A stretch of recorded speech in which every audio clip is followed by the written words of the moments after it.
श्री हरी जगत पिता दूर करी तो व्यथा, ऐका सत्यनारायणाची कथा. ही ऐका सत्यनारायणाची कथा, ही ऐका सत्यनारायणाची कथा. उल्कामुख राजा होता महाथोर, तयाची पत्नी होती सुंदर. नदी किनारी एकदा त्यांनी घातली महापूजा दोघांनी.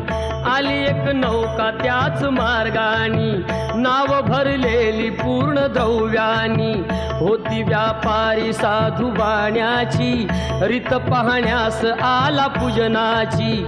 उल्कामुख त्यास बोले ऐकावे, व्रत नारायणाचे आचरावे. मनोइच्छित फळ मागावे, चरणी श्री हरीच्या लागावे. घरासी आला